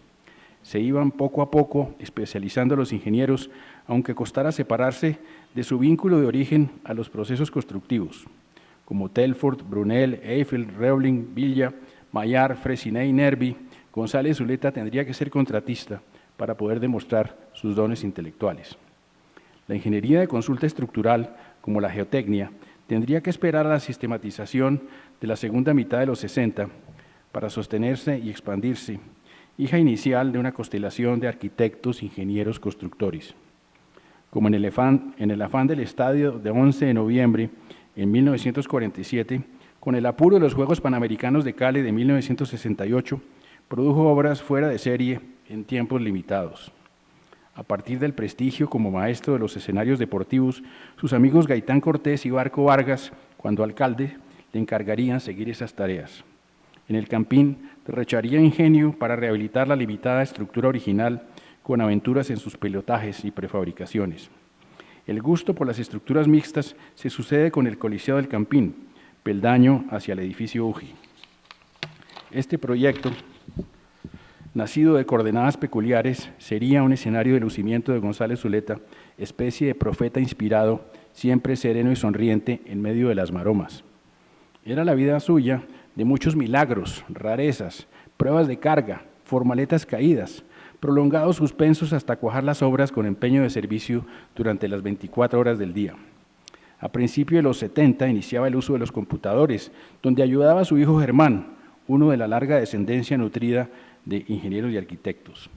El Pote ya ha empezado a sumar a sus empeños las actividades de nadador entusiasta, aviador distraído, carismático profesor de estructuras para arquitectos, oficial del ejército con los ingenieros militares.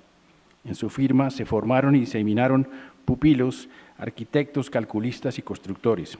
Se fueron dando naturalmente sin apremio los premios y reconocimientos gremiales a su vida y obras singulares. Se encargó de proyectos difíciles, de tareas arduas, de clientes exigentes en situaciones fuera de códigos y de fórmulas, escribiendo con sus proyectos y obras, con caballerosidad indeclinable y mirada curiosa y dispuesta al juego.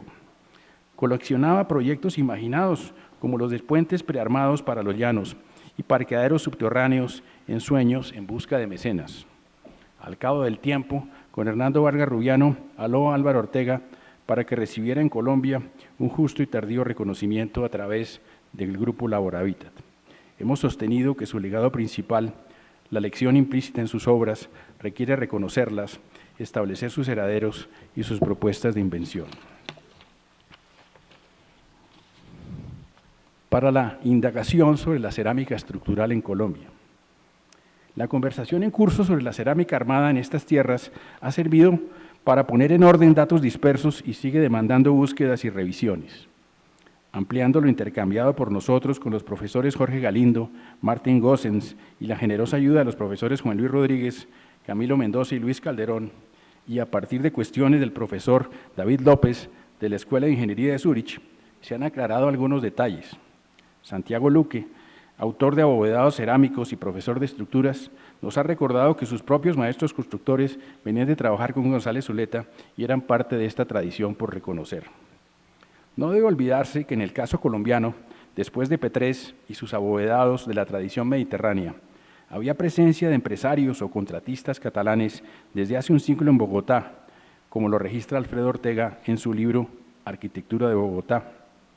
Hemos visto que Alberto Manrique Martín, hijo del español Alejandro Manrique, introdujo a Colombia, después de su viaje a Francia en 1928, los elementos de aligeramiento cerámico de losas llamados allí urdí y en España bovedillas. Este tipo de elementos era mayoritario en el amplio catálogo y libros prácticos como La construcción racional de la casa, de Enrico Griffini, incluían en amplios inventarios de cerámica estructural para cubiertas y entrepisos. Hemos compilado referencias sobre la evolución de los entrepisos metálicos en Colombia que sirven en esta línea de tiempo de las transformaciones y apropiaciones locales de tecnologías constructivas.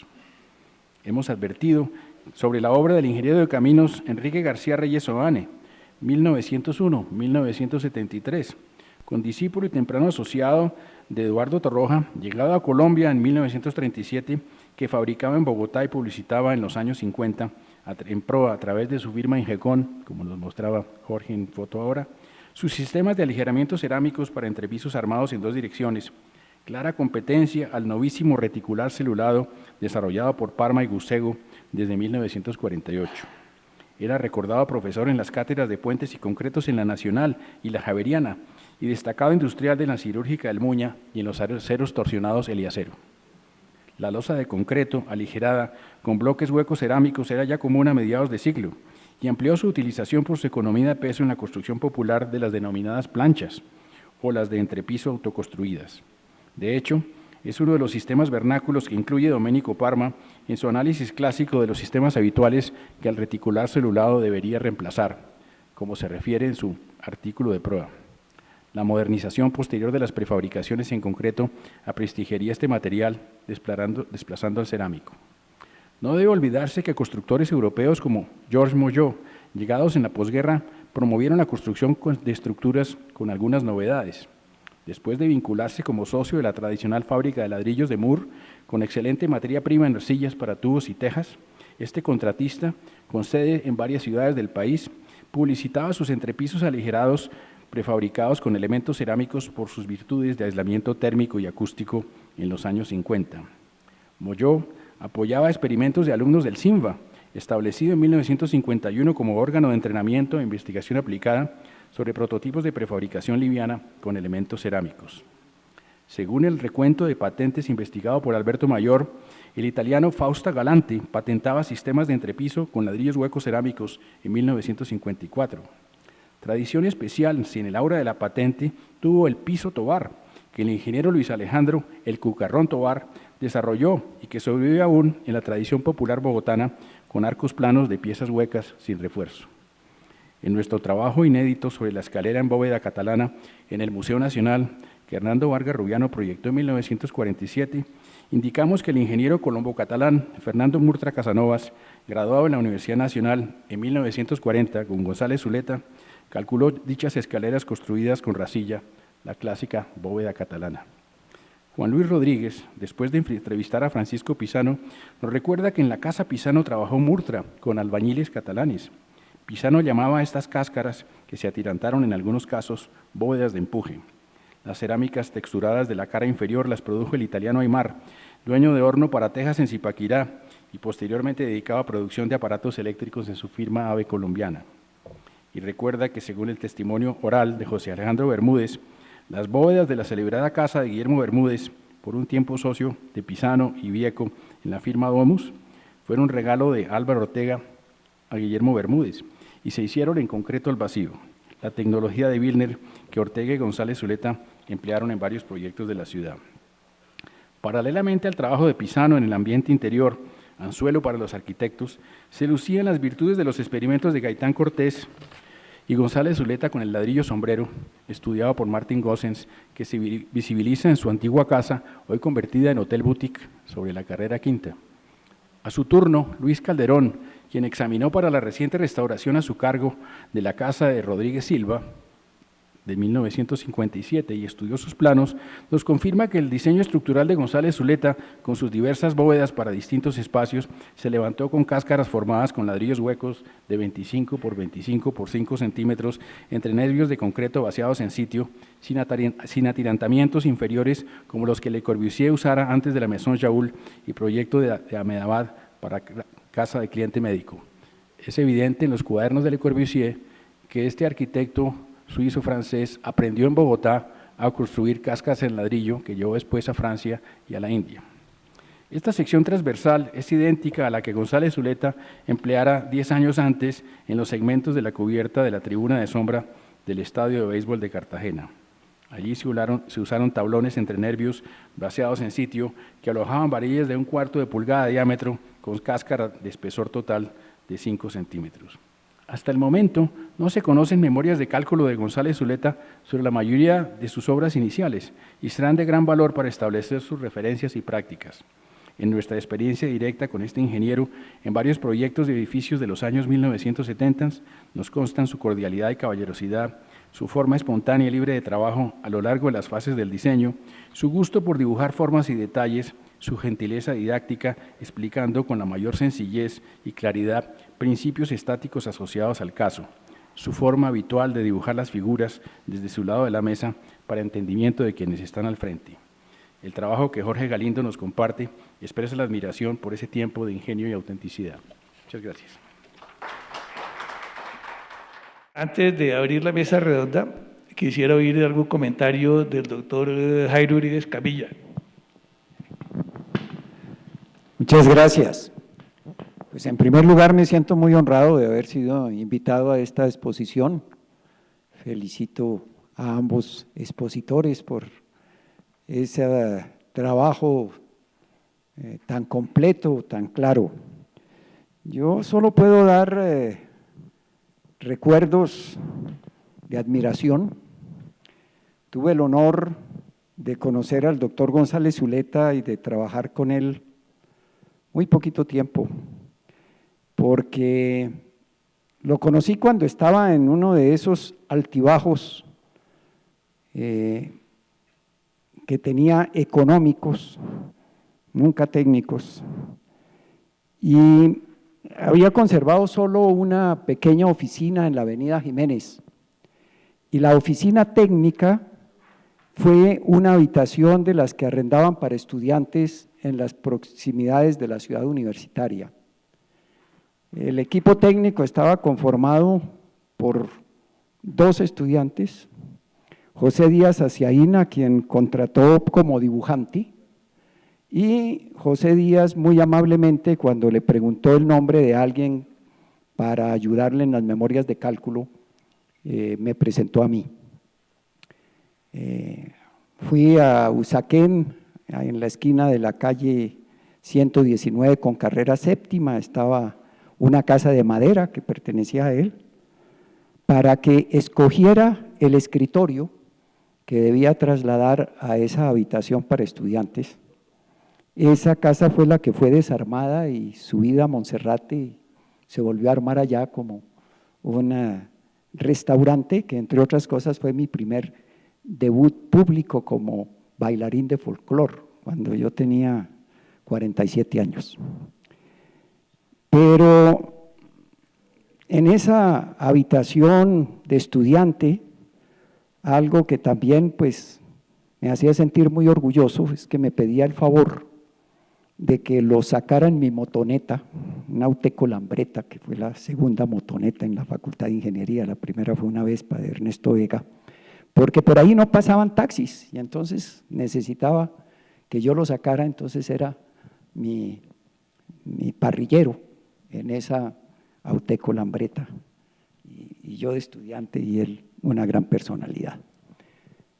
Pero el mejor tributo que en su momento le podía hacer fue incluirlo en la lista de quienes sembraron en mí el entusiasmo por la ingeniería estructural en mi libro de análisis de estructuras, donde aparecían todos mis profesores que habían sido formalmente profesores en la Facultad de Ingeniería y luego en la Universidad de Cornell, pero es que en las 140 horas todavía tengo la cuenta de cobro que le pasé, que me daba vergüenza pasarla, porque yo decía, ¿cómo voy a pasar una cuenta de cobro si lo que he hecho es aprender? Y él insistió tanto, entonces es por 1.400 pesos, 10 pesos la hora, por esas 140 horas.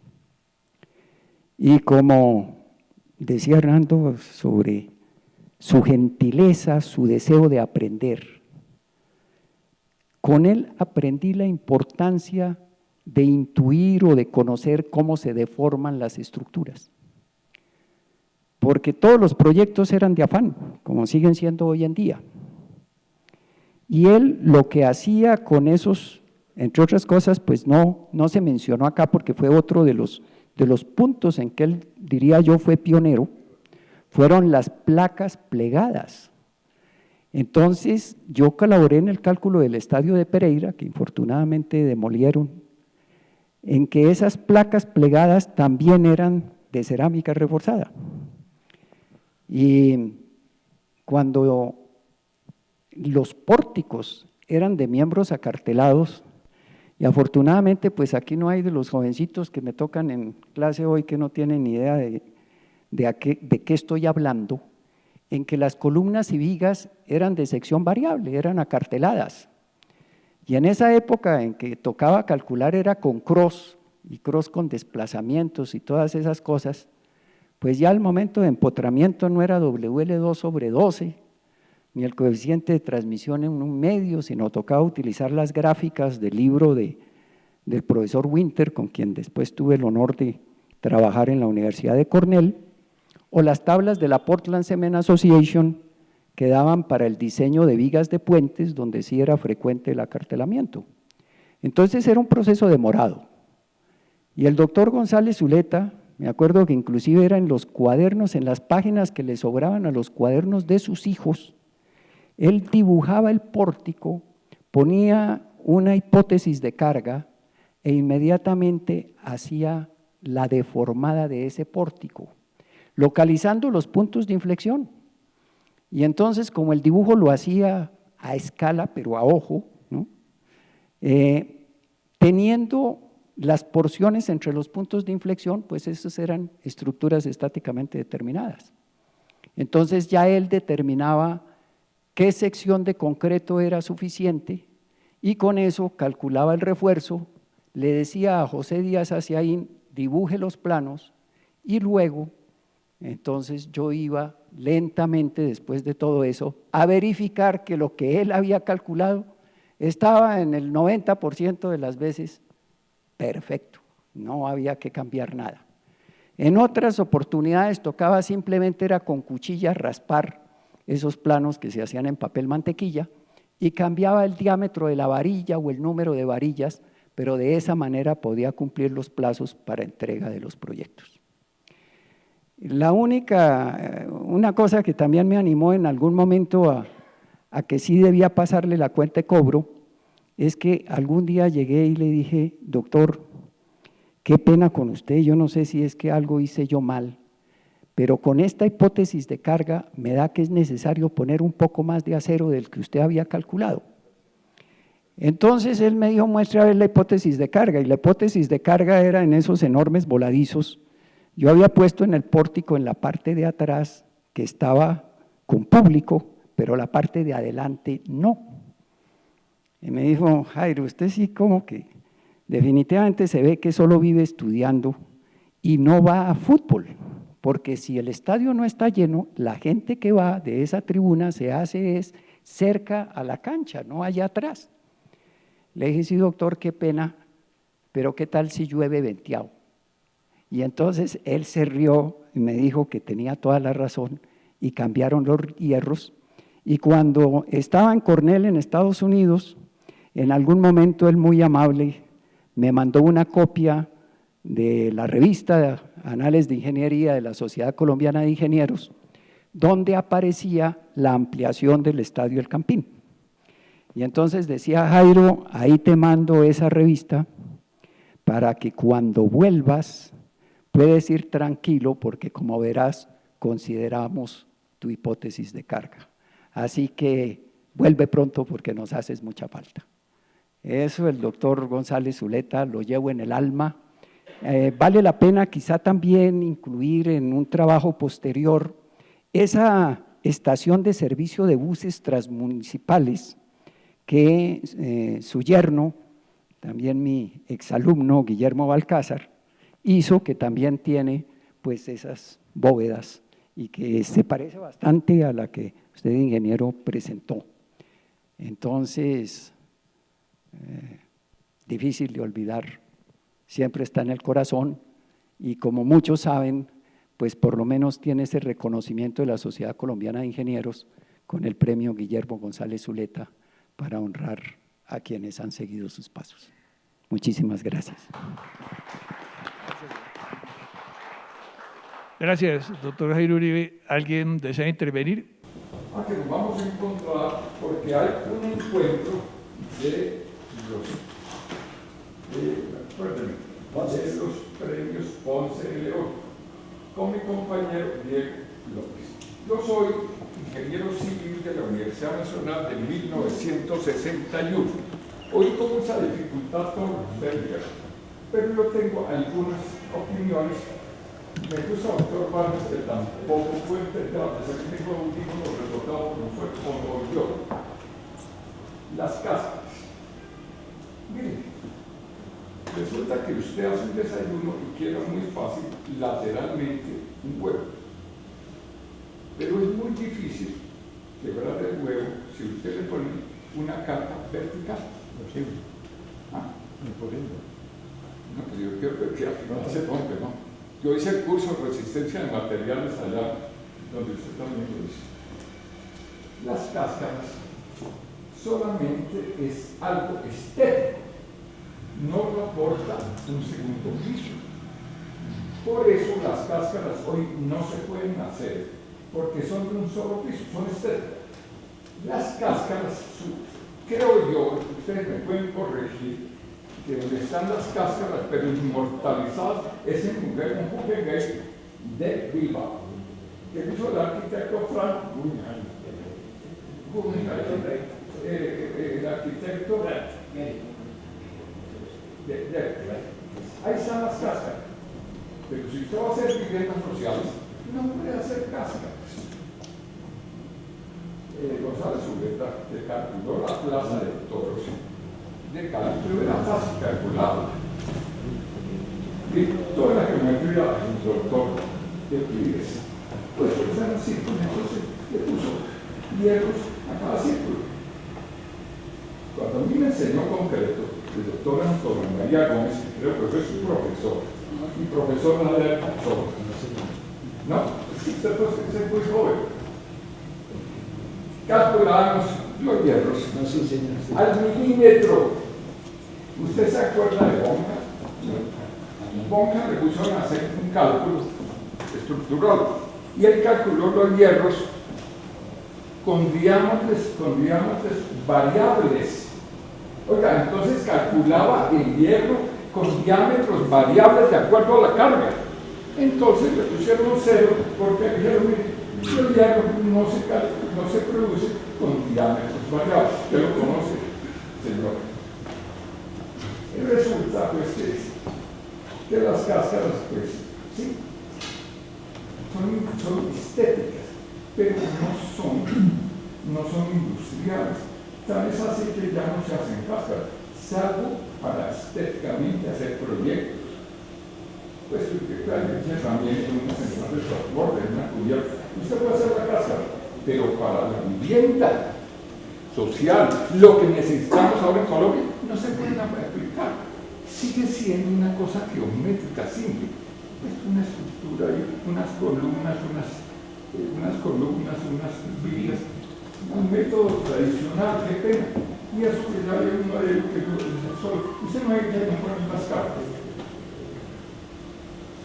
Yo me acuerdo. Pues estoy contando, yo no soy ingeniero de calculista ni más avanzado. Me acuerdo que nosotros calculamos con la regla de cálculo. ¿Usted sabe cuál fue el último aparato, pero muy importante, que se calculó con una regla de cálculo? El Concorde. El Concorde es el último avión que se calculó con una regla de cálculo. Usted lo puede consultar, es cierto. Ya, eso no se hace así. Por eso se cayó. Por eso se cayó. Se cayó por otra cosa, porque había un tornillo que es otro avión y entonces rompió un tanque de gasolina, o una llanta, eso es otro. Entonces el doctor Antonio María Gómez, pues calculábamos todos con la regla de cálculo. La regla de cálculo, decíamos en la universidad, que multiplicar 2 por 3 daba 5, 99, pero no daba 6. Calculábamos los hierros. Entonces había un código del ACI, correcto, ACI.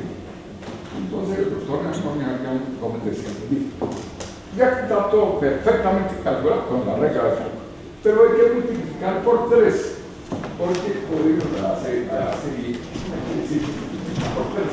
Creo que ahora es por 2. O sea que los cálculos pues, no se podían caer, ni se podían caer los que hacían las maestras de obra, porque si usted hacía los cálculos precisos con la regla de cálculo, había que multiplicar por 3. Muchas gracias.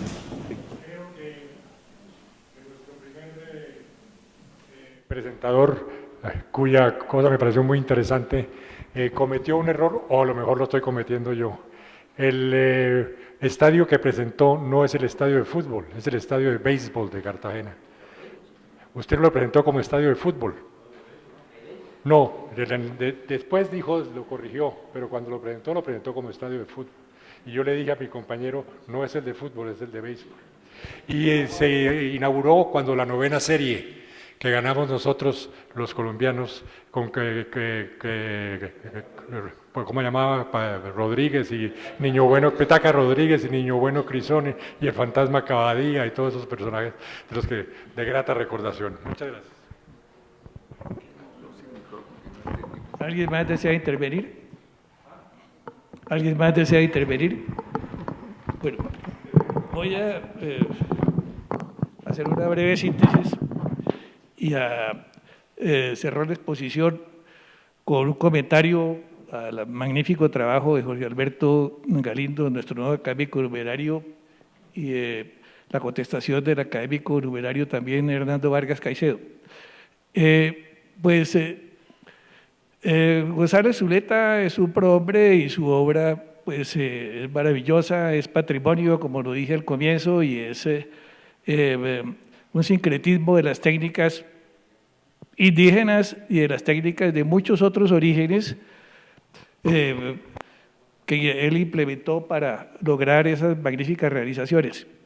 Y como buen sabanero, muchas de las cosas es demasiado recatado y por eso es que tapa la cerámica, ¿sí? La recubre, ¿sí?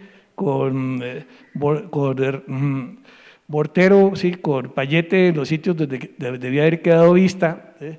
Y por eso se pierde mucho del valor que podía tener si la expresara directamente. Las cáscaras, dice Jorge Alberto, pues están en desuso, ¿sí? Por sus métodos constructivos, lo costó sus métodos constructivos y de la mano de obra y por algunas otras razones, acústicas, de instalaciones, etcétera. Y dice Julio Mendoza que las cáscaras son meramente estéticas, entonces yo debo aclarar que las cáscaras son de cubierta, ¿sí? Y las estructuras que trabajan a compresión son mucho más eficientes en su relación de material absorbido ¿sí? a luz, ¿sí? Porque las estructuras, por ejemplo, pretensadas hoy en día, ¿sí? Puentes con dovelas, etcétera, pues son del orden de 100 metros de luz, ¿sí? En cambio, las estructuras en arco pueden tener 300 y más metros de luz y son estructuras que trabajan a compresión, o sea, son una forma lineal de las láminas. Y desde luego, las láminas de cubierta, pues es un caso específico, pero entonces son mucho más potentes, ¿sí? Esencialmente las estructuras que trabajan a compresión que las simples estructuras lineales y de pórticos.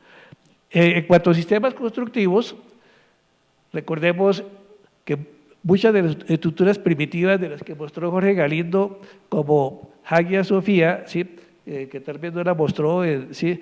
En Constantinopla, pues fue construida, ¿sí? Por los métodos de anillos sucesivos, ¿sí? De tal manera que la clave se podía quedar sin cerrar o se podía cerrar, y fue el caso de la cúpula del Panteón en Roma. Siguiente.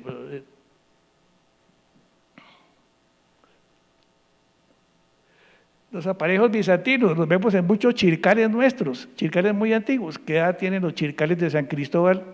No sé, habría que mirar con estudios de carbono 14, ver a ver, sí, o yo no sé con qué estudios arqueológicos, pero esas los vemos en chircales de San Cristóbal, ¿sí? Y en otros chircales de la sabana.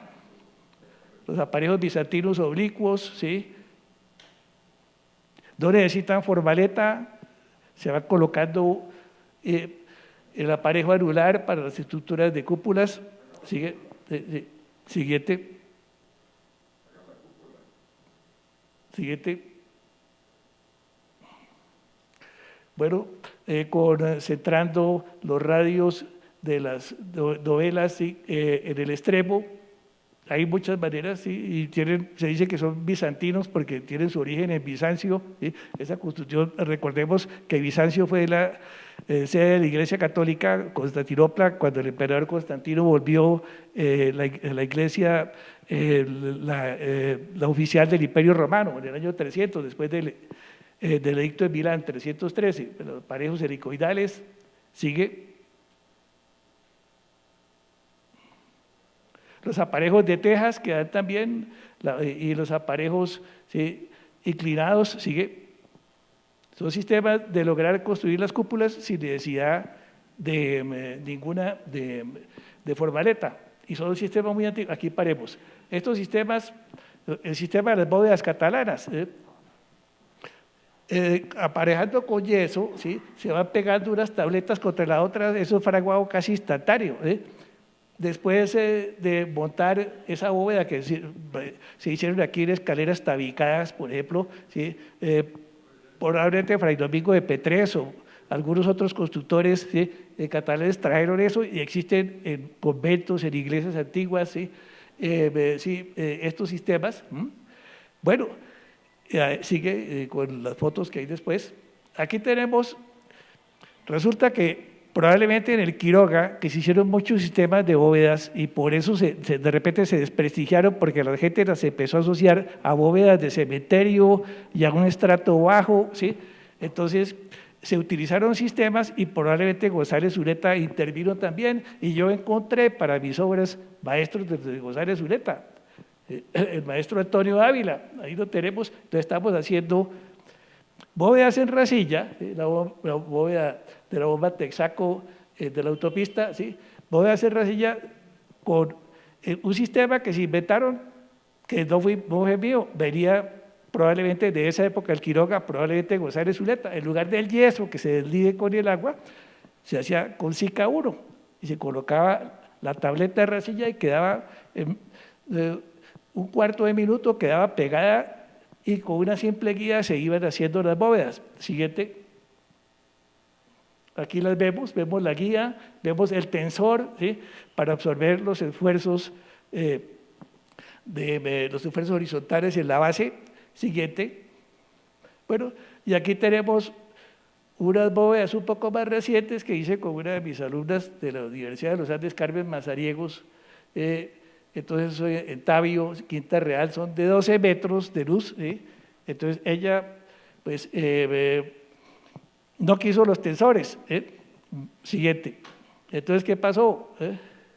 Entonces aquí es uno de los mensajes. El problema de las estructuras laminares de las bóvedas son las condiciones de borde, como también de los puentes, como decía el profesor Enrique García Reyes. Se tiene que proveer la reacción horizontal. Son los cimientos y las reacciones horizontales que se deben proveer en las bases los que garantizan la estabilidad y las condiciones de borde de la bóveda. ¿Y aquí qué pasó? Que Carmen, como buena arquitecta, no me quiso dejar los tensores. Entonces resulta que tocó las columnas, montar sobre las columnas una viga bastante gruesa que absorbiera los empujes. Entonces cuando estaban construyendo ya el recando del sistema, llegó con un ingeniero furioso a mi oficina, que decía, yo debía recalcular eso y rebajarle gratis el hierro a la estructura, porque eso estaba costando más, tenía más hierro que la que tenía un edificio de 12 pisos, calculado contra sismo, y efectivamente lo tenía por la viga de borde. ¿Y por qué? Porque no había tensor o no había unos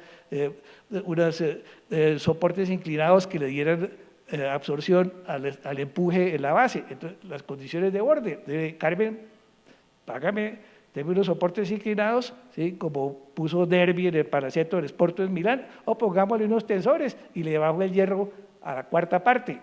No quiso, entonces bueno, se fue con su hierro y ahí quedó la estructura, quedó muy bonita, la pueden ver ustedes. Entonces, las condiciones de borde de las láminas. Las láminas son estructuras muy eficientes, doctor Julio Mendoza, no son simplemente decorativas, son gran valor y ese gran valor lo reconquistó Guillermo González Zuleta para nosotros. Bueno, entonces, para cerrar la sesión están invitados el próximo mes a la presentación que va a hacer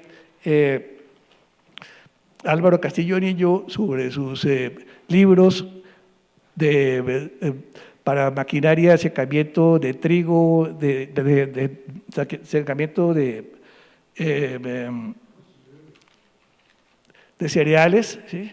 y para almacenamiento y transporte. Es un libro muy importante y muy de actualidad por las condiciones en que vive el país en estos momentos. Entonces, están invitados cordialmente.